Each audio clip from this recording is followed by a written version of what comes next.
Hi everyone, मेरा नाम है सज्जाद और मैं हूं एक सीए फाइनलिस्ट जो आपको पढ़ाएगा economics, micro economics of class 12th and the macro economics of the class 12th। आज हम माइक्रो इकोनॉमिक्स का पहला chapter that is demand and the law of demand शुरू करने वाले हैं। आज हम देखेंगे इसकी मीनिंग क्या होती है एंड द टाइप्स क्या होते हैं। फिर हम अगले लेक्चर में देखेंगे इसके डिटर्मिनेंट्स और बाकी रिमेनिंग टॉपिक्स। मेरा टारगेट ये है कि इस चैप्टर को हम 4 लेक्चर में एटलीस्ट खत्म कर लें। इससे ज़्यादा इसको स्ट्रेच करने का कोई मतलब बनता नहीं है। तो चलिए शुरू करते हैं हमारा पहला चैप्टर आपकी स्क्रीन पर।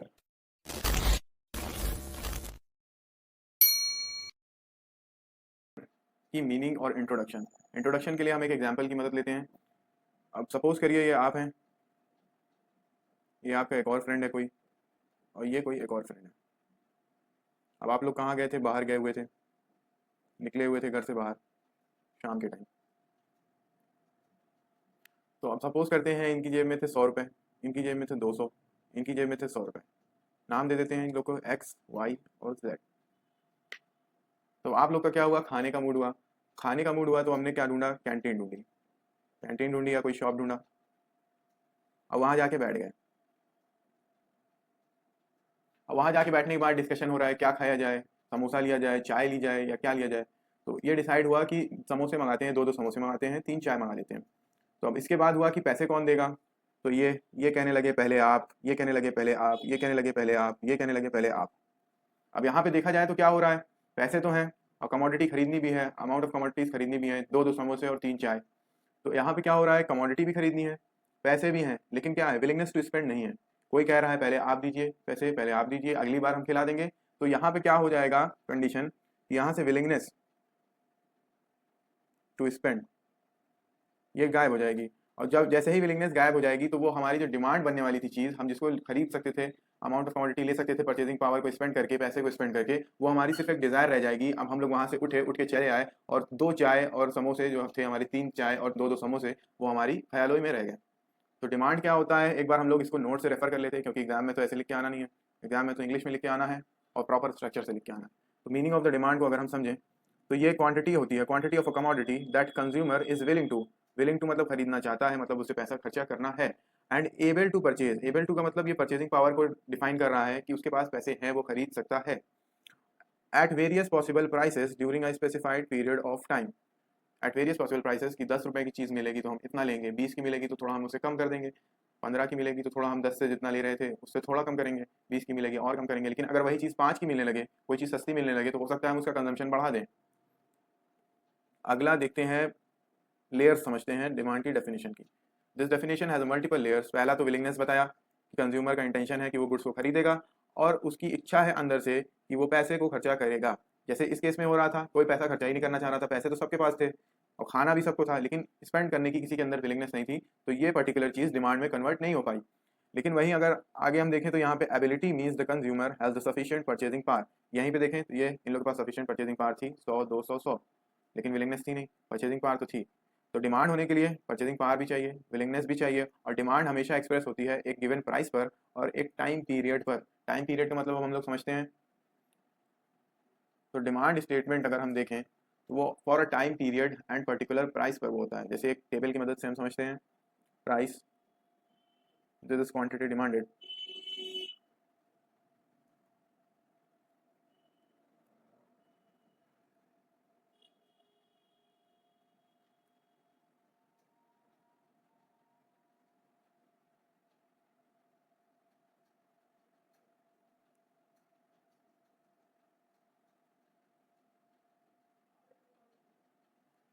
तो यहाँ पे ये टेबल है, ये बता रही है कि डिमांड एप्पल्स की कितनी है फॉर अ ईयर, एक साल में कितने एप्पल्स की डिमांड करता है कंज्यूमर। तो जब एप्पल 10 रुपए के मिल रहे थे तो वो 100 खरीद रहा था, 100 केजीज खरीद रहा था।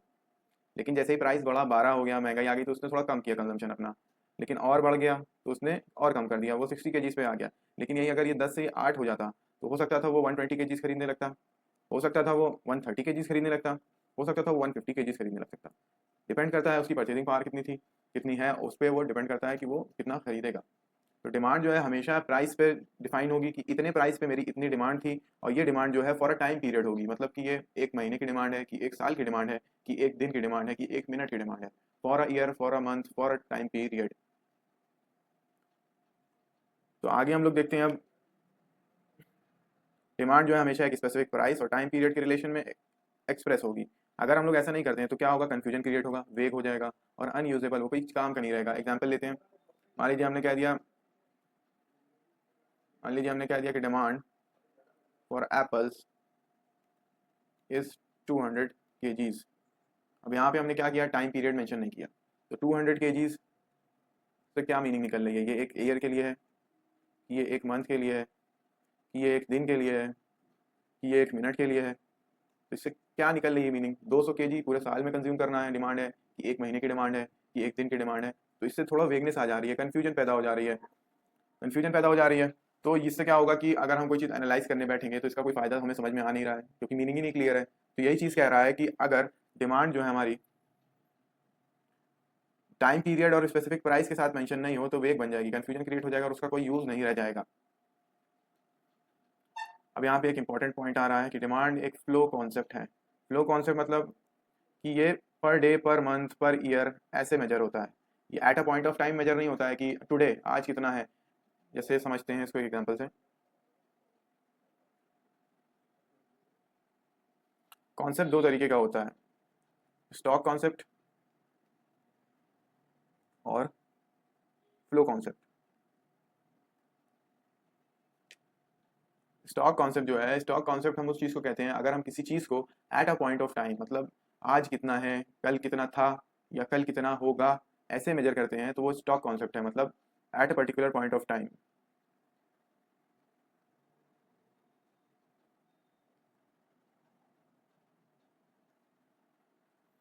एग्जाम्पल इसका ले लेते हैं, एट 31 मार्च 2026। एक और एग्जाम्पल, एट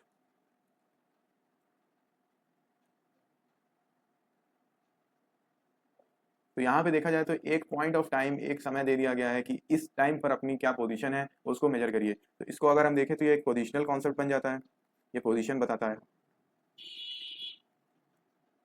स्टॉक कॉन्सेप्ट का एक सबसे बेहतरीन एग्जांपल है बैलेंस शीट। अब बैलेंस शीट क्या करता है, वो एसेट्स बताता है और लाइबिलिटीज बताता है as at 31 March of the financial year and.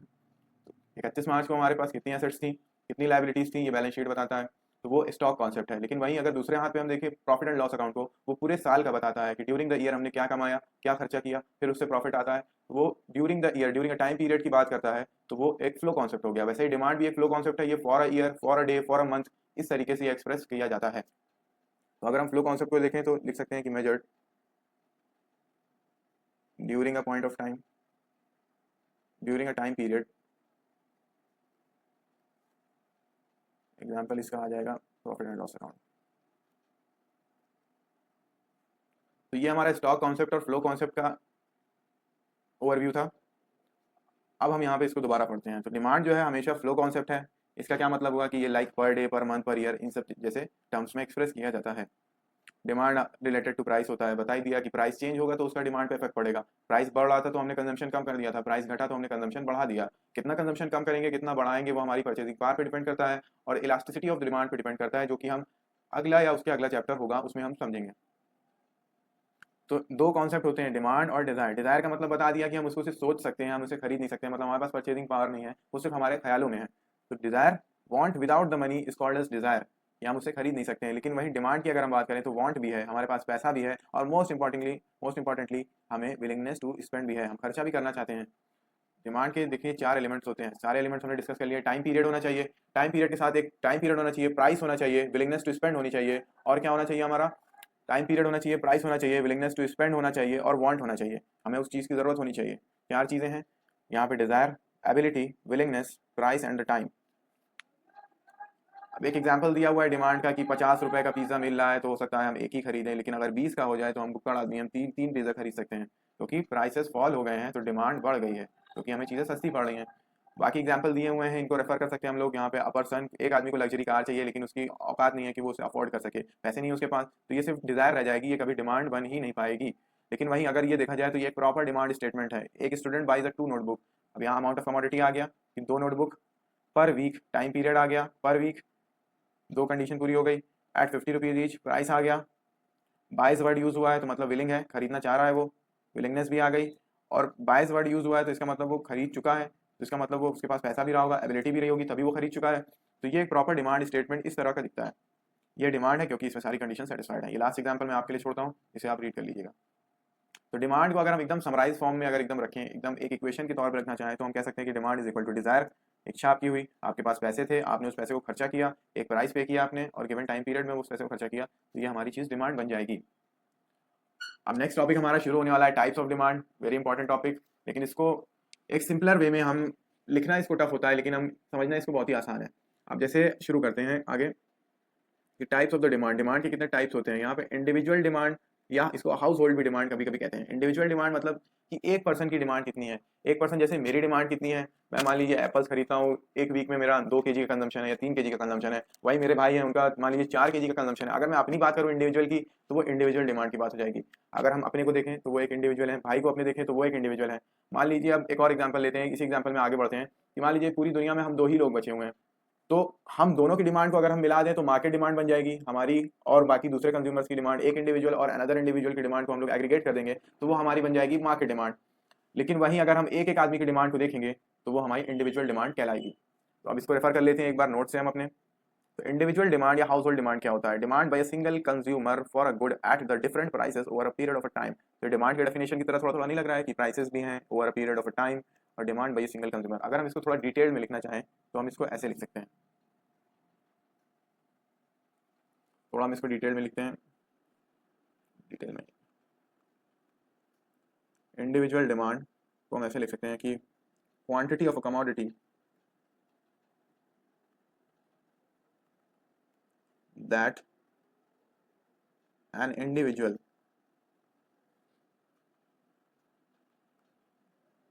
is willing to and able to buy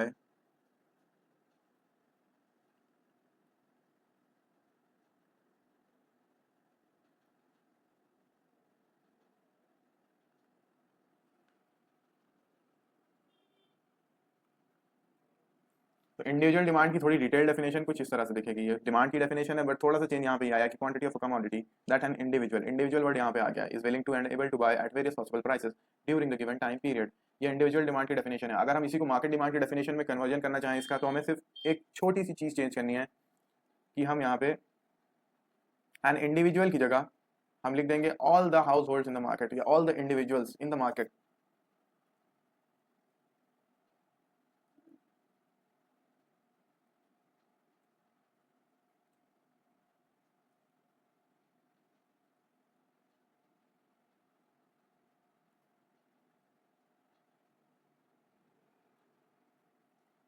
अगर हम इसको मार्केट डिमांड की डेफिनेशन में कन्वर्ट करें तो कुछ इस तरह से लिखेंगे, मार्केट डिमांड क्या होती है? Quantity of a commodity that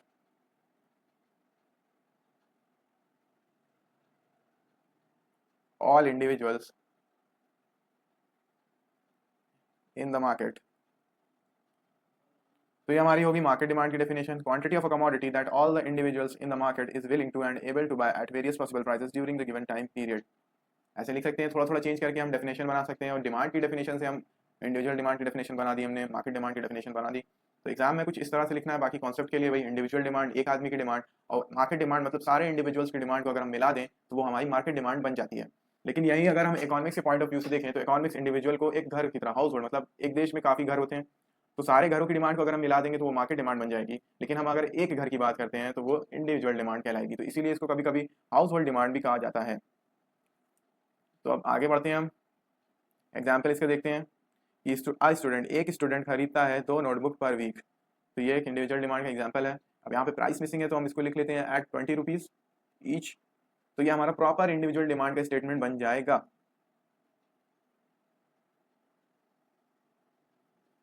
बाकी एग्जाम्पल दिए हुए हैं, मिल्क का एग्जाम्पल दिया हुआ है कि एक आदमी 1 लीटर में मिल्क खरीदता है डेली। अब हो सकता है कॉलोनी में 30 लोग हों तो उस कॉलोनी की डिमांड हो जाएगी 30 लीटर। लेकिन हो सकता है ऐसी देश में 100 कॉलोनीज हो तो टोटल मार्केट डिमांड हमारी कितनी बन जाएगी? 3000 लीटर्स। तो ये हमारी मार्केट डिमांड बन जाएगी। ऐसे ही एक इंडिविजुअल है जो अपने मंथली रिचार्ज का पैसा पे करता है, तो एक इंडिविजुअल की बात हो रही है तो वो क्या हो जाएगा? हमारा इंडिविजुअल डिमांड हो जाएगी। लेकिन वही हम मार्केट डिमांड की डेफिनेशन को थोड़ा पढ़ते हैं, टोटल डिमांड सारे कंज्यूमर्स की इन the market at the different prices. ये बहुत डिटेल नहीं है, ये रिवीजन पर्पस के लिए दी गई है। डिटेल्ड डेफिनेशन मैंने लिखवा दी है, उसी को आप प्रैक्टिस करिएगा कि याद हो जाए। वैसे याद करना उससे बहुत ईजी है क्योंकि डिमांड की डेफिनेशन से डिराइव किया है हमने उसको। It is the sum of the individual demands. इसको अगर मार्केट डिमांड को हम क्या कर रहे थे, सारे इंडिविजुअल, ये इंडिविजुअल 1 था, ये इंडिविजुअल 2 था, ये इंडिविजुअल 3 था, तो इनकी डिमांड को हम जोड़ दे रहे थे तो ये मार्केट डिमांड बन जा रही थी। वही लिखा हुआ है कि ये सम होता है सारी इंडिविजुअल डिमांड्स का। एग्जाम्पल देख लेते हैं। पेट्रोल की डिमांड पूरे सिटी में कितनी है, पूरे सिटी में कितनी है total demand of the petrol, ये मार्केट डिमांड बन जाएगी। एक मार्केट की बात हो रही है, यहाँ पे मार्केट का लेना देना सिटी से है। अब वहाँ सिटी में एक एक आदमी कितना पेट्रोल डलवाता है, वो इंडिविजुअल डिमांड का कॉन्सेप्ट हो जाएगा।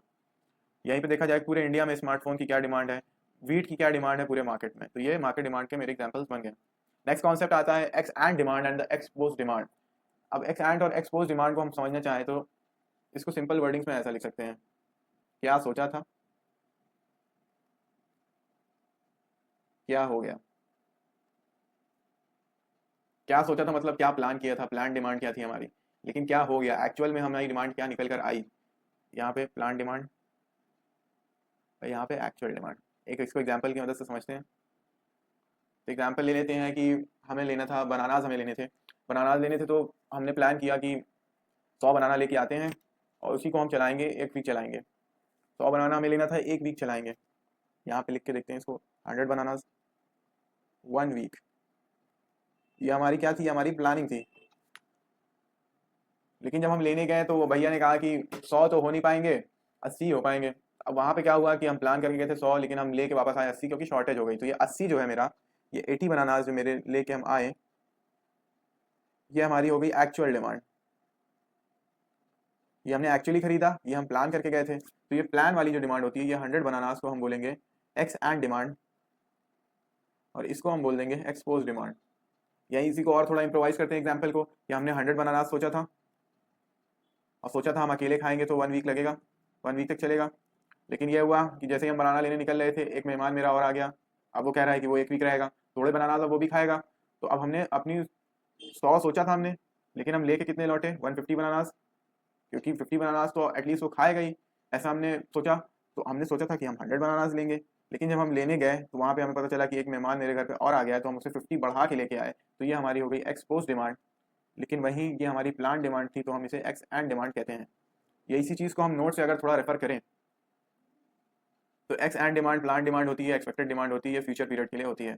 इसमें हमारा इंटेंशन क्या है और फोरकास्ट क्या है, हमने क्या सोचा था कि 1 वीक चलेगा, तो उस हिसाब से ये होता है। ये एक्चुअल परचेज से रिलेटेड नहीं होता है। अब इसमें देखते हैं एग्जांपल्स। एक कंपनी है जो अपनी नेक्स्ट मंथ की सेल्स एस्टिमेट कर रही है, एक हाउस होल्ड है जो अपने मंथली ग्रोसरीज के एक्सपेंस को प्लान कर रहा है। ये हमारी मान लीजिए 100 kg वीट लग जाएगा, 80 kg राइस लग जाएगा, और मान लीजिए 100 kg लेंटिल्स लग जाएंगे। इतना कंजम्पशन वैसे होता नहीं है, लेकिन फिर भी एक हाइपोथेटिकल सिचुएशन ले रहे हैं हम लोग। तो ये हमने माना कि हमारा इतना लग जाएगा, बट सिचुएशन कुछ और निकली। मान लीजिए मेहमान आ गए, वही एग्जांपल। तो अब क्या हुआ कि कंजम्पशन बढ़ेगा, कंजम्पशन बढ़ेगा तो हमें क्वांटिटी भी बढ़ानी पड़ेगी। तो प्लान हमने किया था कुछ और ग्रोसरी के एक्सपेंस, लेकिन आने की वजह से, लोगों के बढ़ने की वजह से, एडिशन हो गया लोगों का, तो उससे क्या हुआ कि हमारा एक्सपेंस भी बढ़ गया। वही एक्सपोज डिमांड क्या होती है, एक्चुअल डिमांड होती है, एक्चुअल परचेज से रिलेटेड होती है, जो मार्केट में अकर होती है। ये क्या कहता है कि रियल परचेज हमने कितनी करी है ड्यूरिंग अ पीरियड। अब यहाँ पे भाई एस्टिमेटेड सेल्स था, यहाँ पे एक्चुअल सेल्स क्या निकल कर आई, real electricity consumption, total electricity असली में कितनी कंज्यूम करी। सोचा तुमने था 100 यूनिट करोगे, लेकिन तुम्हारी यूनिट कंज्यूम हो गई 120 यूनिट्स, तुम्हारी 120 यूनिट जो है वो एक्सपोज डिमांड हो जाएंगी। वही tickets actually sold for a movie, सोचा हमने था कि 1000 यूनिट्स टिकट्स तो हम कहीं ना कहीं आराम से बेच देंगे, लेकिन हुआ क्या कि 900 ही बेच पाए। लोग ही कमाए, लोग ही कमाए तो बेच ही नहीं पाए। तो हमने सोचा था कि 1000 यूनिट्स बेच देंगे, लेकिन 900 यूनिट्स की डिमांड हो पाई। जॉइंट डिमांड, अब एक अगला कॉन्सेप्ट आता है जॉइंट डिमांड और डेराइव डिमांड। जॉइंट डिमांड उन गुड्स की डिमांड को कहते हैं जो कि जॉइंटली यूज होते हैं। जॉइंटली यूज होते हैं जैसे प्रिंटर और ink, car and petrol, bread and butter. ये सब चीज़ें जो हैं मोस्टली ये जॉइंटली डिमांड की जाती है, जॉइंटली यूज़ की जाती हैं। जैसे कार है तो बगैर पेट्रोल के चलेगी नहीं, ब्रेड है तो लोग बटर लगा के भी खाते हैं, और उसको चाय के साथ भी लोग खाते हैं, तो इसके कॉम्बिनेशन बन सकते हैं। लेकिन इंक है, प्रिंटर है तो इंक चाहिए चाहिए, उसके बगैर प्रिंटर काम नहीं करेगा। तो वो goods, those goods that are jointly demanded, the demand for those goods that are jointly demanded is called joint demand. इसको ऐसे लिख सकते हैं हम लोग, demand for the goods use together, या जॉइंटली डिमांड जिन्हें किया जाता है उन्हें जॉइंट डिमांड कहते हैं। उन डिमांड्स की, उन गुड्स की डिमांड को। Demand for the one affects the other another. अब इसका मतलब समझते हैं। ये हम कार लेके आए, ये हम कार लेके आए। अब ये हमारे पास 2 कार्स हैं, 2 कार्स मेरे पास ऑलरेडी थी, हम एक और लेके आ गए। तो यहाँ पे 2 कार जब मेरे पास थी तो मेरे पेट्रोल लग रहा था 100 लीटर्स मान लीजिए, लेकिन एक कार और बढ़ने से क्या हुआ कि 50 लीटर्स कंजम्पशन मेरा बढ़ गया। तो क्या हो रहा है कि एक की डिमांड बढ़ने की वजह से कार की डिमांड मेरी बढ़ गई, तो पेट्रोल की भी डिमांड मेरी बढ़ गई। मतलब यहाँ पे डायरेक्ट रिलेशनशिप है, जॉइंट गुड्स का डिमांड का डायरेक्ट रिलेशनशिप है। एक की डिमांड बढ़ेगी तो दूसरे की भी डिमांड बढ़ेगी। अब यहीं पे हम डिराइव डिमांड का कॉन्सेप्ट देख लेते हैं। पहले एग्जांपल रेफर कर लेते हैं इसके। Car and the petrol, printer and the ink, mobile and the charger. Mobile है तो चार्जिंग के लिए चार्जर चाहिए, ये जॉइंटली डिमांड किए जाते हैं, ये गुड्स ये यूज किए जाते हैं टुगेदर।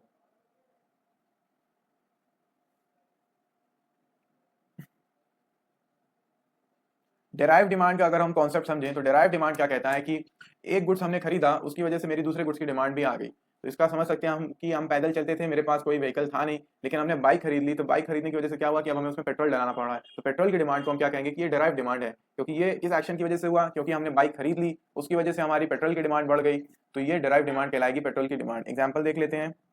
डेराइव डिमांड मोस्टली किन केसेस में होती है, एक एग्जाम्पल बनाते हैं यहाँ पे डेराइव डिमांड का। मान लीजिए कि एक कंस्ट्रक्शन का काम करने वाला एक बिल्डर है। अब इस बिल्डर को ये एक बिल्डिंग बनानी है, ये फ्लोर है बिल्डिंग के। तो अब ये क्या है कि ये डिमांड फॉर अ बिल्डिंग है, इसे बिल्डिंग बनानी है। लेकिन इससे क्या होगा, बिल्डिंग बनाने के लिए हमें क्या चाहिए, बिल्डिंग बनाने के लिए हमें लैंड चाहिए, पहले जगह चाहिए। लैंड के साथ साथ हमें लेबर लगेंगे, लेबर के साथ साथ हमें क्या लगेगा, पैसा लगेगा, कैपिटल। तीसरा एंटरप्रेन्योर लगेगा। एंटरप्रेन्योर मतलब कोई काम कर रहे हैं, जो आइडिया को इनिशिएट करे कि हमें ये बिल्डिंग बनानी है, उसे एंटरप्रेन्योर कहेंगे यहाँ पे इस सिनेरियो में। तो वहीं अगर हम इसमें देखें तो हमें क्या क्या चाहिए, लैंड, लेबर, कैपिटल और एंटरप्रेन्योर। तो इन चारों चीज की डिमांड हमारी क्यों हो रही है, क्योंकि हमें बिल्डिंग बनाना है। तो अगर हम बिल्डिंग नहीं बनाते तो क्या इन चारों चीज की डिमांड आती, नहीं आती। तो इन चारों चीज की डिमांड को हम क्या कहेंगे कि ये हमारी हो जाएगी derived demand. Derived demand mostly factors of production के केस में होती है। फैक्टर्स ऑफ प्रोडक्शन क्या, वही चार चीज जो बताई, लैंड, लेबर, कैपिटल, एंटरप्रेन्योर, ये चार चीज हमारी होगी factors of production. Derive demand जो है मोस्टली फैक्टर्स ऑफ प्रोडक्शन के केस में देखी जाती है। एग्जाम्पल देख लेते हैं। Demand for the labour due to the demand for the goods, building बनाना था तो उसकी वजह से लेबर की जरूरत पड़ी, कोई गुड्स बनाने हैं तो लेबर की जरूरत पड़ेगी। Demand for the steel due to the demand for the cars, car की डिमांड बढ़ गई, तो अब क्या हुआ कि कार स्टील से बनती है, स्टील की भी डिमांड बढ़ गई। Demand for the cement due to the construction, अब कंस्ट्रक्शन करना है, बिल्डिंग बनानी है, तो उसमें सीमेंट लगेगी, ब्रिक्स लगेंगे, ये सब चीज़ें लगेंगी, सरिया लगेगी। तो उन सब चीज़ों की डिमांड डेराइव हो रही है किसकी वजह से, क्योंकि बिल्डिंग की डिमांड बढ़ी। तो यहाँ पे देखते हैं, demand for the goods that arises due to the demand for the another good is called the derive demand. Composite demand को समझते हैं। कंपोजिट डिमांड मतलब ऐसे गुड्स जिनके मल्टीपल यूजेस होते हैं, उन गुड्स की डिमांड को हम कंपोजिट डिमांड कहते हैं। जैसे एग्जांपल ले सकते हैं यहाँ पे मिल्क का। मिल्क से क्या हो सकता है मेरा, यहाँ पे देखते हैं इसको स्क्रीन पर। कंपोजिट डिमांड में हमारा एग्जांपल क्या आ सकता है, मिल्क। मिल्क कैसे आ जाएगा, मिल्क के मल्टीपल यूजेस हैं। अब हम इससे क्या कर सकते हैं, चाय बना सकते हैं, इससे हम क्या कर सकते हैं, शेक बना सकते हैं, इससे हम क्या कर सकते हैं, पनीर बना सकते हैं। तो ये मल्टीपल यूजेस आ गए, और भी इससे हम काम कर सकते हैं। तो ऐसे गुड्स जिनके मल्टीपल यूजर्स होते हैं उन्हें हम कंपोजिट गुड्स कहते हैं, और कंपोजिट गुड्स की डिमांड को हम कहते हैं कंपोजिट डिमांड। तो demand for the goods that have the multiple users is known as composite demand. यहाँ पे एग्जांपल से रेफर करते हैं एक बार। Demand for the goods that has the multiple users, total demand comes from all of its use combined. अब इसको थोड़ा समझते हैं उसी एग्जांपल की तरफ जाके। मान लीजिए ये चाय के लिए, चाय बनाने के लिए 100 लोग ले गए, एक लीटर चाय बनाने के लिए 100 लोग 1 लीटर ले गए, तो यहाँ 100 लीटर ले गए। अब शेक बनाने के लिए 50 लोग 1 लीटर ले गए, तो ये 50 लीटर ले गए। यहाँ पनीर बनाने के लिए 30 लोग ले गए हैं 1 लीटर, तो ये 30 हो गया। तो यहाँ पे क्या होगा, 100 + 50 + 30। तो अगर हम ये कर दें तो हमारा 180 आ गया। ये हमारा जो है ये टोटल डिमांड आ गई कंपोजिट गुड्स की। तो वही चीज़ कह रहा है कि सारे यूजर्स की डिमांड को अगर हम कंबाइन कर दें तो इसकी total demand for the composite goods बन जाएगी। अब जैसे देखें, इलेक्ट्रिसिटी होम में भी यूज़ होती है, इंडस्ट्री में भी यूज़ होती है, मशीन चलाने के लिए। तो दोनों की डिमांड को मिला देंगे तो कंपोजिट डिमांड बन जाएगी। मिल्क ड्रिंकिंग पर्पस के लिए भी यूज़ होता है, स्वीट्स बनाने के लिए भी यूज़ होता है, पनीर बनाने के लिए भी यूज़ होता है। कोल ऐसा गुड है कि पावर के लिए भी यूज़ होता है, फैक्ट्री के लिए भी यूज़ होता है, हीट के लिए भी यूज़ होता है। तो कोल भी एक कंपोजिट गुड है, इसकी भी डिमांड को हम लोग कंपोजिट डिमांड कहेंगे। तो क्या क्रक्स निकलता है कि demand for the goods that have the multiple uses is known as composite demand. अब आगे यहीं तक था, इसके आगे हम लोग नेक्स्ट लेक्चर में कवर करेंगे। बट उससे पहले एक रिकैप ले लेते हैं कि आज हमने क्या पढ़ा। तो एक बार शुरू से रिकैप लेते हैं, एकदम नोट से रिकैप लेते हैं हम लोग कि डिमांड क्या होता है। डिमांड मतलब कितनी क्वांटिटी आपको खरीदनी है कमोडिटी की, दैट कंज्यूमर इज विलिंग, खरीदना चाहता है, एबल टू परचेज, उसकी खरीदने की क्षमता भी है, eight the various possible prices, अलग अलग प्राइसेस पर, during a specific period of time, एक पर ईयर, पर मंथ, ऐसे करके। अब इसकी 3 डेफिनेशन क्लियर होती है, विलिंगनेस होती है, एबिलिटी होती है कि कंज्यूमर के पास मनी है कि नहीं है और वो पैसा खर्चा करना चाहता है, विलिंग टू स्पेंड है कि नहीं है। और मैंने बताया कि डिमांड एक फ्लो कॉन्सेप्ट है, ये during a period of a time, time period के रिलेशन में मेजर होगा और स्पेसिफिक प्राइसेस के रिलेशन में मेंशन होगा। तो की पॉइंट अगर देखा जाए तो डिमांड फ्लो कॉन्सेप्ट है। स्टॉक कॉन्सेप्ट क्या होता है, जो at a point of time measure होता है। फ्लो कॉन्सेप्ट क्या होता है, जो during a time period measure होता है। डिमांड वर्सेस डिजायर का कॉन्सेप्ट हमने देखा कि अगर कोई चीज़ हम सोच रहे हैं, पैसा नहीं है, विदाउट मनी, तो वो डिजायर हो जाएगी, लेकिन वहीं वांट भी है, मनी भी है, विलिंगनेस टू स्पेंड भी है, तो वो डिमांड बन जाएगी। डिमांड के 4 एलिमेंट्स हैं, वही price, and time, willingness, ability, desire, इसकी मीनिंग यहाँ पे दी हुई है। रेडीनेस टू स्पेंड का मतलब है कि वो पैसा खर्चा करने को रेडी है, खर्चा करना चाहता है। यहाँ पे एग्जांपल दिया हुआ है कि 50 पे एक पिज़्ज़ा, 20 पे 3 पिज़्ज़ा, तो डिमांड जो है प्राइस के साथ चेंज होती है। एग्जाम्पल हम स्किप करते हैं, डिटेल में देख चुके हैं, अब रिकैप के टाइम पे देखने की जरूरत नहीं है। इंडिविजुअल डिमांड, एक आदमी की डिमांड, एक इंडिविजुअल की डिमांड, इसको हाउस होल्ड भी डिमांड कहते हैं, क्योंकि एक घर की डिमांड को भी इंडिविजुअल डिमांड कहा जा सकता है। सारे घर की मिला देंगे तो मार्केट डिमांड बन जाएगी। तो इसकी डिटेल डेफिनेशन हमने क्या देखी थी? डिटेल डेफिनेशन इसकी ये थी, quantity of a commodity that an individual is willing to and able to buy at the various prices. क्या है मेन चीज? An individual. चेंज हमने क्या किया था? मार्केट डिमांड क्या होता है कि ऑल इंडिविजुअल्स आ गए थे यहाँ पे in the market, all individuals in the market is willing to and able to buy at various possible prices during the given time period. Market demand हो गई सारे इंडिविजुअल्स की डिमांड, सारे मार्केट में जितने कंज्यूमर्स हैं उनकी डिमांड का सम टोटल में। तो मार्केट डिमांड क्या हो गई? मार्केट डिमांड का मतलब हो गया कि सारे कंज्यूमर्स की demand in the market in the totality. X and demand, plant कितना सोचा था, कितना सोचा था, और एक्सपोज क्या हो गया कि एक्चुअल में मेरी क्या परचेज निकल कर आई। जॉइंट डिमांड, उन गुड्स की डिमांड जो कि जॉइंटली यूज होते हैं, जॉइंटली डिमांड किए जाते हैं, कार एंड पेट्रोल एग्जाम्पल में। डेराइव डिमांड, जो दूसरे गुड्स से अपनी डिमांड को डेराइव करते हैं, एक गुड्स खरीदने की वजह से दूसरे की गुड्स की डिमांड की इंक्रीज हो गया, एक खरीदा कार खरीदा तो पेट्रोल डलाना ही पड़ेगा, तो वो पेट्रोल की डिमांड जो है वो डेराइव डिमांड हो गई है। कंपोजिट डिमांड को अगर हम बोले तो कंपोजिट डिमांड उन गुड्स की डिमांड जिनके मल्टीपल यूजेस होते हैं उसको कंपोजिट डिमांड कहते हैं, जैसे मिल्क एग्जाम्पल में। यहाँ तक हो गया हमारा टाइप्स ऑफ डिमांड का कवर टॉपिक। अब हम मिलते हैं अगले लेक्चर में आगे की चीजें कवर करते हुए, जैसे कि determinants of the demand, exception to the law of demand, movement and the shift. Thank you for watching.